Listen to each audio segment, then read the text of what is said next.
to also have the Speaker of Michigan's House of Representatives, Tom Leonard, who we are pleased that he joined us. There's been a lot of interesting activity in the State House this term. Some of you know that Speaker Leonard brought forward the vote for the income tax reduction. Shamefully, it was voted down, but he courageously brought that forward, and we think that's quite interesting. And of course, there have been some other votes in the State House, and there are some coming up that are of great interest to folks here tonight. And the Speaker was kind enough to come down here to join us and to share his thoughts on that and to answer questions from our audience. Speaker Leonard, the floor is yours, sir. Like this, I cannot tell you what an honor and blessing it truly has to be able to serve as Speaker of this House, particularly this House, that is probably one of, or if it's not one of, it is the most conservative House of Representatives we've had in the history of our state. And it has been a very neat, it's been a very interesting experience. And as I said, it's been a blessing and something I truly do thank the Lord for every day. Now, I will tell you this, I'm going to give you some background about myself, but before I get into that, I will tell you, being Speaker of the House can be very, very humbling at times. And I've got a good friend, and I don't know if you've heard his name, it's Tom Barrett. And Tom is my best friend in the legislature. He and I, we were at each other's weddings. We've known each other for about 15 years. I actually recruited Tom to run for the House in Eaton County. It was one of those 50-50 seats, one of those we had to, it was a pickup opportunity. I knew he came from a wonderful family. I knew he'd work hard. We convinced him to run. The issue was we probably had to spend $1 million or $1.5 million to get him elected because the seat was so marginal. 2 years later, we had to do the same thing. Well, I'm in one of those seats that's pretty safe Republican. It's probably much like it is around here. So once I won the primary, I was okay, or I have been okay for the past 6 years. So we don't have to spend that kind of money to get me reelected. Well, Tom and I are also in the same media market. So when we would run all those ads for Tom to get him reelected, they would all air in my district. And right after I'd become elected Speaker, I sat down with Tom, we went out and we had lunch, and I wanted to make certain that I heard from him, make certain that he was taken care of as we went forward over the next 2 years. And we're sitting there in a local diner about 4 or 5 blocks from my house, and this lady walks in. And she looks right across the restaurant and she points right at Tom Barrett. She goes, "Tom, I want you to know you are the most amazing guy. You are awesome. We were rooting for you. I'm so glad you got elected. We couldn't vote for you because we don't live in your district, but you are awesome." And the restaurant owner walks over and he puts his arm around the lady, and he says, "Well, ma'am," he says, "that other Tom that Tom Barrett's sitting with is actually your representative, and he just got elected Speaker of the House." And she looks and she goes, "I have no idea who the heck that person is." And that was my introduction to becoming Speaker of the House. But we have been able to do some incredible things this term. We certainly haven't accomplished everything we want to accomplish, but we still have 18 months to go. But when I look at some of the conservative issues that we've been able to tackle, you look at FOIA reform. It was the House that has led on that particular issue to open up the legislature and the executive branch to FOIA. We believe the best government is government that's transparent and open to the people, and that's something that the House pursued and something that the House pushed. When I became Speaker, the first thing that I did was ensured, and fortunately this didn't take a vote, I was just able to do it as Speaker, ensure that every single staff and member's salary was posted online for the world to see. We need to remember that those are not our tax dollars, those are your tax dollars, and you need to know how we are spending those. I look at constitutional carry. This is something that I don't know that we've been able, or it's gotten its way through a chamber in the history of our state, and we were actually able to accomplish that several weeks ago. I'll never forget, I had a reporter, I was walking out and the reporter asked me something to the effect of, all right, he may have sent me a text message, I can't remember, but what are your thoughts on the constitutional carry bill? And it had just been introduced, we hadn't even started committee hearings yet, and I just texted back, I responded back, I said, well, I think it's 228 years overdue. Little did I know it was going to become a news story the following day, and the headlines was something to the effect of House Speaker backs controversial measure constitutional carry. And I'm thinking to myself, since when did we get to a place where it actually becomes controversial to step up, stand forward, and say, I'm going to protect and preserve your right to bear arms? And I am very excited that we were able to get that through the House a few weeks ago. Now, before I open up to questions, I do want to go over, well, I was going to go over 3 issues in particular, but I know, Dennis, you brought up the tax vote, so I do want to touch on that as well. But when I was elected speaker, there were three big issues that I wanted to make certain that we tackle. And again, there's dozens that we're going to tackle, but particularly as speaker, there were three that I wanted to really focus on and really hone in on and make certain that we got done this term. And the first one, and I'm proud to say got done, and hopefully I'm going to a bill signing tomorrow. Hopefully we will finish this up with the governor tomorrow morning, but addressing what I call our broken teacher retirement system. And let me be very clear when I say this, because a lot of times when there's a group out there, invariably there's always going to be a few retired teachers. And I tell them all the time, this is not the fault of hardworking teachers. This is the fault of politicians who for decades have continued to kick this can down the road. And when you look at our current pension system, it is currently $30 billion underwater. And that $30 billion is assuming an 8% return on investment. Now when I say that, I'm seeing some folks right now shaking their heads like that's crazy. That is crazy. That return on investment assumption should probably be 5.5% to 6% at best. But the reason it's never been ratcheted back is because if we were to do that, those costs would go so high, it would essentially bury our schools within days. Right now, about 35 to 36% of our payroll is going to this broken system.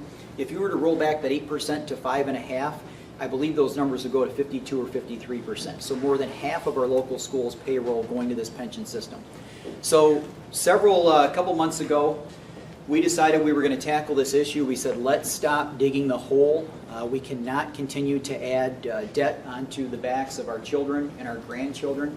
And I'm glad to say we were actually able to come to a resolution. We got that wrapped up, sent to the governor's desk, I think it was 12 days ago, and that should be signed into law tomorrow. So now we can stop digging that debt, and now we can start paying it down. If you think about it in these numbers, when I graduated high school in 1999, to show you how quickly this debt's accumulated, in 1999 when I graduated high school, there was a $250 million surplus in the pension system. And again, now it's $30 billion, and that's been less than 20 years. I had the opportunity to speak to Governor Engler, who has been a dear friend of mine and has helped me on many issues. And I asked him what one of his biggest regrets was, and he said back when he was governor in the late 90s, not being able to muster those 2 votes to actually close down the pension system and go to a 401k type system the way they did with other state employees. So again, this is a big reform that we got done. The Reason Foundation, Wall Street Journal, they are calling this the most monumental pension reform going on throughout our country right now. So this is a big thing for us to get excited about.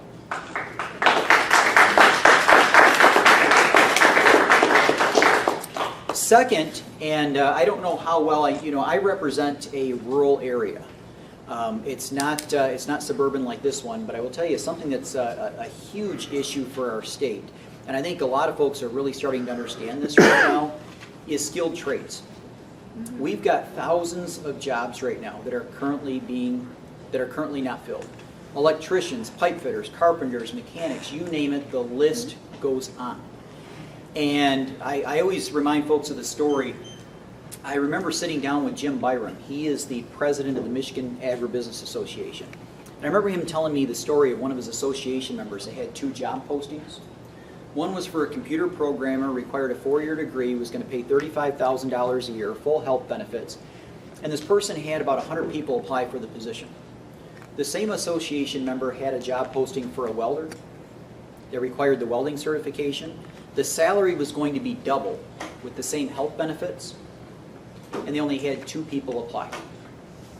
And I don't know how in the world as a state we have gotten so far by essentially programming our young children and telling them if you don't go to a 4-year university, you can't be successful. And we need to create more opportunities within our merit curriculum. We need to give our children more opportunities so that if they want to pursue those skilled trades and they want to take on one of those good paying jobs, they can do that. So that's another big issue that's going to be a big issue of mine going forward, and one that we have done some good work opening up the merit curriculum and giving it more flexibility this year.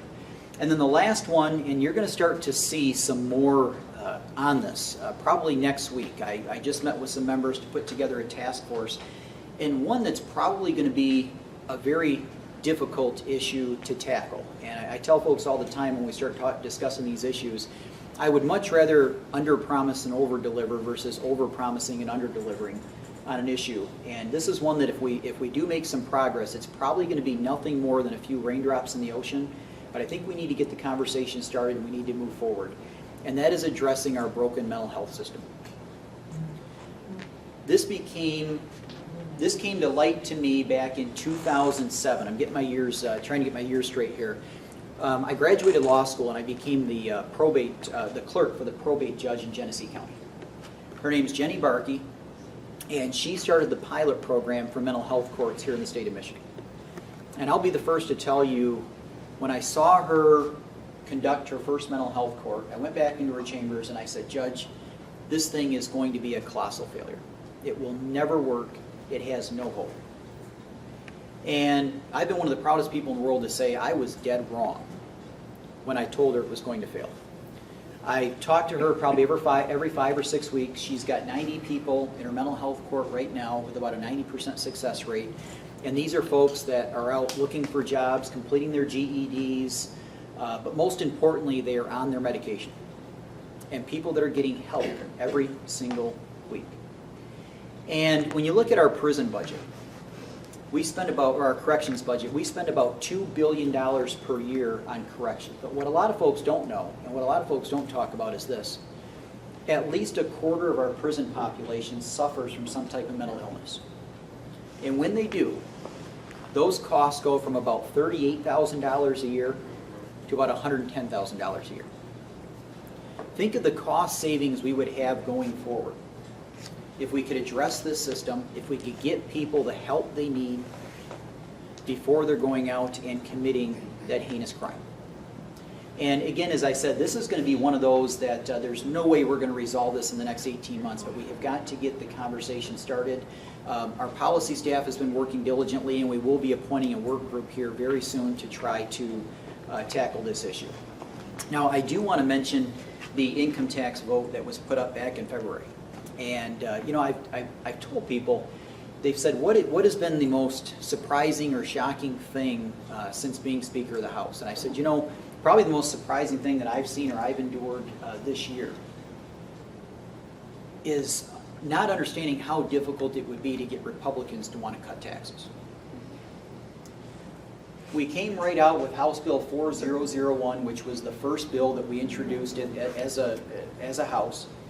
And we started to work on this income tax reduction that had started out, it was actually going to eliminate the income tax here in our state. And through amendments, it eventually got rolled back. And when it made it to the floor, what the bill would have done is it would have rolled the income tax back from 4.25% to 3.9%. And if you remember, about 10, 11 years ago, we were facing a government shutdown under the Granholm administration. And as part of the quote-unquote compromise, they increased the income tax to 4.35 with a 4 or 5 year sunset. There was a promise that that income tax would get rolled back, would go back to 3.9. And we are still waiting for that to happen 10, 11, 12 years later. And one thing I found real quickly about government, and I know I'm preaching to the choir here, but typically if you put a sunset on a tax that's supposed to roll back, it just simply doesn't happen. So we were working on this, and truly I thought this would be one of those issues that we would run through committee, we'd get to the floor, we would caucus on it, we'd debate it a little bit, we'd get out there may be a few no votes, but we'd go out there and within a couple hours we'd pass this thing.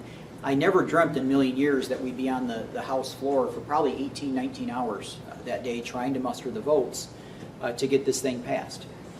And around 11:30 at night, I started talking to my members. I started talking to the leadership team. And we got to a place where 83% of our caucus, it was 52 members, 83%, told me I want a voice. I've campaigned on lower taxes. I've told folks I'm going to lower their taxes. I've told people I'm going to fight to lower their taxes. And I want a voice. And typically what happens, or what I've seen happen at least in my time in the House is, if the Speaker or anybody's pushing an issue, if you're short votes, what happens is the Speaker just packs up and says, okay, we're short votes, we're not going to have them tonight, we're going to go home. Well, what happens is, generally speaking, those that were going to vote no are typically not held accountable, and those that wanted to vote yes don't have a voice. So around 11:30, 11:45 at night, I brought my leadership team back, I brought my senior staff back, and I looked right at my press secretary. I'll never forget this moment. I looked at him and I said, Gideon, I've decided I am going to put this bill up tonight. We need to give our members that want to fight for the people they represent, we need to give them a voice. What I want you to do right now, I said, I want you to paint for me the Armageddon scenario. Once I do this, what is going to happen? What's the worst that's going to happen? And everything he told me was going to happen actually came to fruition. He said, well, Mr. Speaker, he said, I don't recall the last time a speaker actually put up a failed vote knowing it was going to fail. He said, so as such, he said, the folks here in Lansing are probably going to think you're a tad bit crazy. I said, okay. And I found out 2001 was the last time there'd been a failed vote in the House of Representatives. He said, the media is probably going to beat you up for about a week. I said, okay. He said, the Detroit Free Press is probably going to write a very nasty editorial about you on Sunday. I said, okay. And he said, but I will tell you this. The folks that worked their tails off to put you guys here, the folks that hit the doors, the folks that made the phone calls, the folks that stamped the envelopes, the folks that ensured that Republicans have a 63-seat majority, he said those people are going to be happy and they're going to be excited that there is finally a caucus in town that's willing to stand up and fight for them. And I looked at him and I said, Gideon, this is a no-brainer. We're going to go out there and we're going to do it right now. And that's essentially the background on the income tax vote and why I chose to put up the first failed vote since 2001. Because not only did I want to give the 83% of the people in my caucus or caucus members that wanted to vote a voice, but I felt it was only fair to give all of you a voice as well.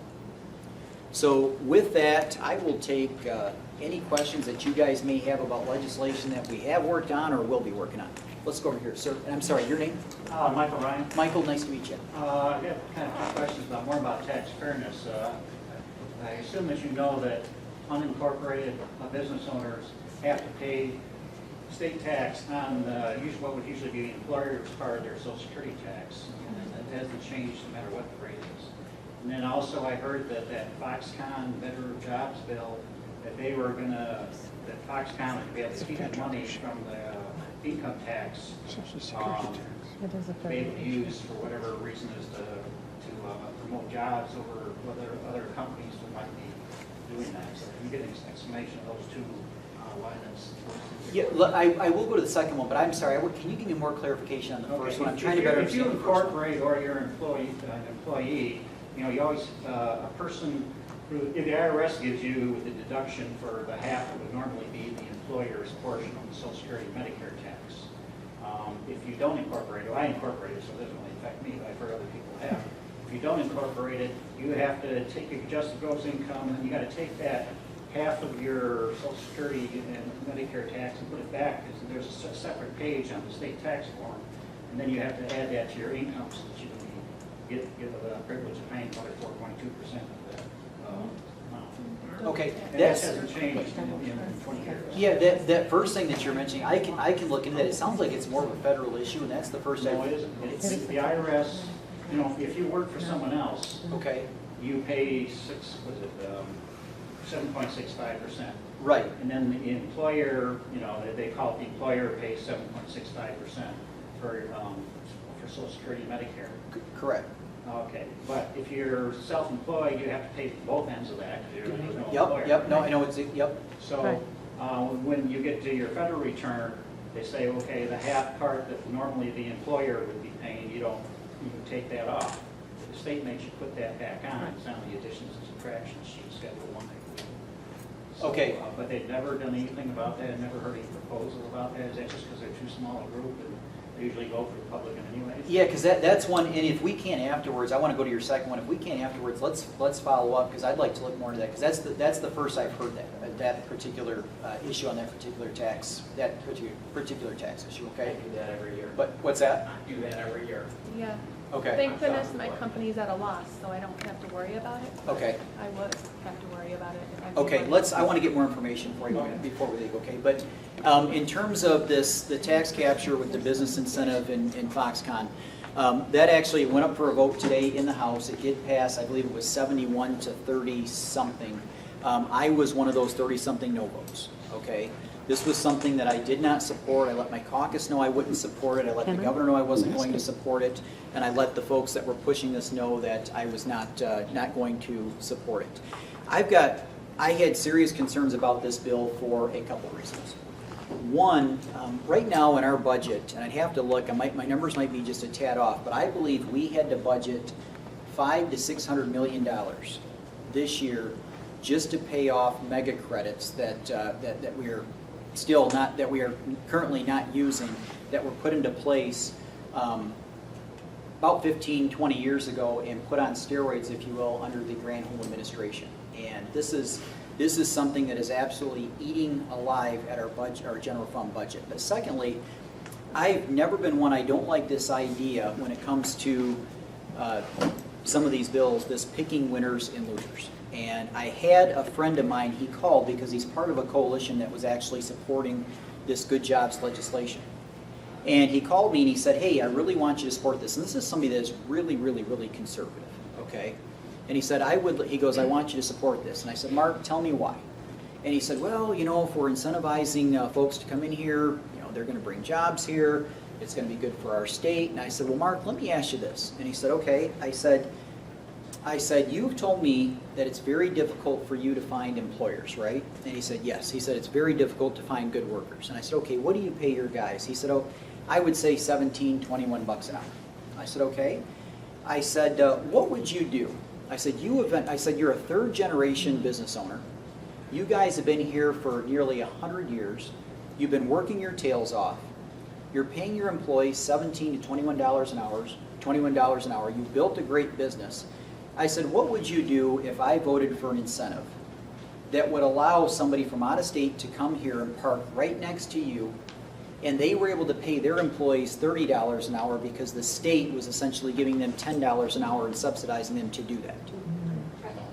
And then they went to your employers and they siphoned them all from you. He goes, I'd want to wring your neck. I said, well, then why would I do that to other businesses throughout the state? I believe it sends the wrong message. I believe Michigan can be a leader on the issue of getting away with the tax incentives. I'm not understanding why when Governor Snyder came in 2011 and we did away with most of the tax incentives and our unemployment went from 15.5 or 15.8 to 4.7, 4.8, wherever it's at now, 500,000 private sector jobs created, incomes on the rise. I'm not certain why we want to look back and go the other direction instead of marching forward and continuing to reduce taxes broad-based for everybody. So I hope that answers your question. That's where I'm at on that particular issue. Again, it did pass today. It was one of those, I think there were 41 or 42 Republicans that voted for it. And as such, we put it up for a vote because that was where a supermajority of our caucus was at, and that's the direction they wanted to head. Sir. I'm very happy to hear you mention mental health. My wife works in community mental health. She's a psychiatrist, and one of the issues that she's constantly talking to me about, I'm a police officer, so our conversations are very colorful. But, Where are you a police officer at? I'm a volunteer in Birmingham. Okay, So, okay. But the issue that she is constantly complaining about is what comes from the state are all the new mandates that come down on training and so forth. And the problem becomes is pushing people out of the industry because they cannot maintain their professional credentials, and thus you get a shortage of providers. And we have an explosion in population of people who need services, yet they can't get services. And the state continually pushes more regulation upon these people. And it seems it's coming from basically lobby groups such as PhDs and so have very powerful lobbying voices in the state. What can we do? What can you do? How can we rein in these groups that go up, and they're much like what Leonard talked about, there's so many other laws that are created that are not voted on, they don't come from you, they don't come from your house. Right. Reining these people in. And this is something we are looking broad-based at everything. This is the purpose of putting this work group together, because, and again, I'll be the first to tell you, I'm not an expert in this issue. I don't know exactly where we need to head. I just know that we need to fix it, and we need to have earlier intervention to get people the help they need before they get to that place where they hurt themselves or somebody else. Now, all that say, I will say this: the most frustrating part on this issue, and I've met with, on being very conservative, at least a dozen groups and probably 24 groups on this issue. And I think the thing that's been most frustrating on the mental health is that every single group that comes and they talk to you about this, they all have the answer. And the answer is typically two things. It's either one, we have to have a lot more money, or it's two, we are the only ones in the world that are actually doing it right. Everybody's doing it wrong, and if you could just convince every other group in the world to do it like us, everything would be good. And I've told them that's unacceptable. We've got to have real solutions to this problem. So, all that to say, we are going to look at this broad-based. We're going to try to find out which community mental health community mental health systems are doing things correctly, which ones are not. But I will tell you this as well, and something we have to have the conversation about. Maybe what works in Oakland County doesn't work in the Flint area, or doesn't work in Kent County. And one of the last things I want to do is start pushing legislation with a broad brush and forcing a bunch of local community mental health to do things that would actually not be good for their particular area. So all that to say, that's why we're putting together this work group, and I know they're going to be doing a lot of tours this summer, going to prisons, if you will, working with our local CMHs, because this is an issue we've got to tackle. Yes, ma'am. Hi. In my close to 50 years of voting as a Republican, I've seen nothing but a huge expansion of our government and overreach in all aspects of it. That's my first question. I was wondering what you would do about that. And my second one is, have you heard about the Headley Amendment? And the fact, a lot of people haven't, and they're young, and that amendment, if you look into it, it was back in 81, 82, when Richard Headley presented it, and it was passed, and any tax that's imposed on the citizens of the entire state, not just local government, it's supposed to be brought up for a vote. Okay. You're young yet, yep. I know. Let me go for, I'm sorry, your name, ma'am? Kathy. Kathy, okay, very, very nice to meet you. Nice to meet you too. Let me go back to your first question in terms of the expansion into government of our lives. And I agree with you. I will tell you, some of the issues, I'll give you just two particular examples, okay? And they might be small examples. They may be examples that folks in this room don't even care about, but to me they were very big things, okay? But when you look at the expansion of government, just minor things, for instance, I was one of probably 11 or 12 members that voted against a particular child car seat bill, my first term. And essentially what was happening is, with this bill, you had people were getting fines for not putting their child in a car seat, or the child was unlatched or what have you. And what happened is if the person could not afford a car seat, or let's say they had forgotten their car seat at home and they put their child in a safety belt, if they got the ticket, and it was quite expensive, they could bring their car seat to court, and the judge would dismiss the ticket. Okay. Well, what this particular bill did, because evidently people were complaining and saying that people were cheating the system or whatever, what this bill did is it did away with that exception. Okay, so basically, once somebody got the ticket, they were stuck with the ticket. They no longer could bring a car seat in and say, I own that. Okay? Well, should we put our children in car seats? Absolutely. I mean, my child's in a car seat every time I go down the road. But at the end of the day, is it my role to tell somebody how they have to transport their child and get involved in every single part of their everyday life? It's not. And I was probably one of 7 to 11, I have to look at the numbers, that actually voted no on that bill. Now, I took a lot of heat because, of course, because I voted no, I quote-unquote hate children. That was not the No. case. It was just a matter of, I didn't believe from Lansing, I should be telling somebody in Puamo or Westphalia. And the scenario I was looking at was, I always remember my grandma. She lived on a very rural area, rural roads. My mom would drop us off in the morning. She'd watch us, and she'd take us down the road about a minute, if that. And I remember Grandma would just put us in the back seat, and she'd go down. And I'm just envisioning this scenario whereby a police officer is pulling over my grandma because she wants to transport her grandchildren a mile down the road and giving her a $2,500 or $500 civil infraction. I said, that's wrong. I voted no on that. Okay. Another example, and this, I mean, just little things. Did you know it is now a law? You have to get a new license plate every 10 years. It doesn't matter how nice your license plate is. It doesn't matter how good it looks. You now have to get a license plate every 10 years. Okay? And what had happened is, unfortunately, very tragic. There was a police officer that had been killed in, I think it was the Muskegon area, if I'm not mistaken. He had been shot. And he or somebody was actually able to radio in when they saw it happening and the perpetrator took off.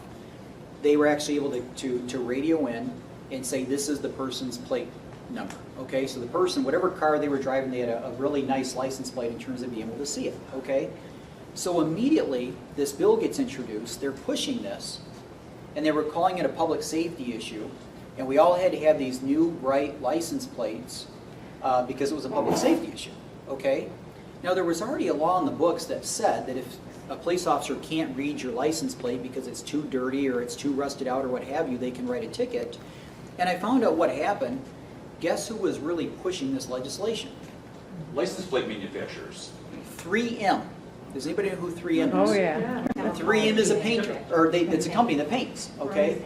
And they wanted to bid on these state projects to paint these license plates, And you okay? don't vote for it, you hate cops. So at that point, I was one of a dozen or so that voted no on that particular bill because I'm thinking to myself, why in the world are we as a government going in and telling you, you have to get a new license plate every 10 years, regardless of how nice your license plate is? Again, there's already a law in the books that says if your license plate's rusted out, they can write you a ticket.